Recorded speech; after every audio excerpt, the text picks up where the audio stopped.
Good morning friends. आज हम लोग बात करेंगे सेरेब्रल पाल्सी। सेरेब्रल पाल्सी एक ऐसा बीमारी है कि आप देखते होंगे कि कोई बच्चा जन्म लेता है तो उसको सांस लेने में दिक्कत, ठीक है, पैर हाथ में दिक्कत, पैर हाथ टेढ़ा होना, बैठने में दिक्कत, खड़ा होने में दिक्कत, ठीक है, उसका ब्रेन का फंक्शन ठीक से काम नहीं कर पाता है, बोल नहीं पाता है, मुंह से लार गिरते रहता है पूरा। तो सबसे पहले हम बताना चाहते हैं कि सेरेब्रल पाल्सी जो है ना, इसका 3 पोजीशन होता है। सबसे पहला होता है डिलीवरी के पहले।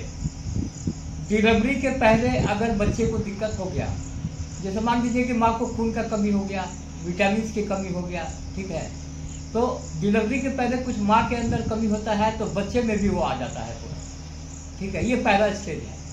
और सेकंड स्टेज होता है जब डिलीवरी होता है ना, जब डिलीवरी हो रहा है और नॉर्मल डिलीवरी हो रहा है मान लीजिए, तो जब बच्चा निकलता है, मान लीजिए बच्चा हेल्दी है तो उसका रीढ़ का हड्डी दब गया, ठीक है, या गर्दन का हड्डी उसका दब गया, ठीक है, तो ये बीमारी होता है।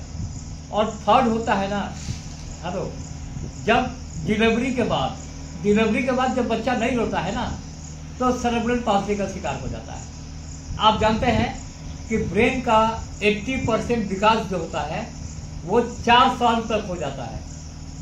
अगर आपको एक बढ़िया फिजियोथेरेपिस्ट मिल गए, मान लीजिए कि आपको महसूस हो गया कि सेरेब्रल पाल्सी है, एक बहुत अच्छा फिजियोथेरेपिस्ट का जानकार जो मेरे नज़र में है, अगर वो आपको मिल जाते हैं तो आपका बच्चा तुरंत अच्छा हो जाएगा। वो क्योंकि बीमारी ब्रेन दर्द का है, जान लीजिए। अगर आपने देर कर दिया, 4 साल 5 साल तक बढ़िया फिजियोथेरेपिस्ट को आप कांटेक्ट नहीं कर पाए जिसके पास नॉलेज है, तो फिर ये बीमारी मस्कुलर डिस्ट्रॉफी में कन्वर्ट कर जाएगा और यहाँ फिर फिजियोथेरेपी से आपका काम होने वाला नहीं है। फिर आपको जरूरत पड़ेगा एक बहुत अच्छा न्यूट्रिशन एक्सपर्ट, वो भी आपका बीमारी को 14 साल तक ही ठीक कर पाएगा। 14 साल के बाद ये बीमारी ठीक होने वाला नहीं। तो आप जानते हैं कि बहुत लोग इससे ग्रसित हो रहे हैं, ठीक है, न्यूट्रिशन के कमी के कारण माँ खाना पीना नहीं खाती है, झगड़ा होता है, झगड़ा में पेट में चोट लग जाना, रीढ़ में चोट लग जाना, डिप्रेशन में अगर माँ रहती है, तो ये सब असर बच्चे के ऊपर होता है, ठीक है।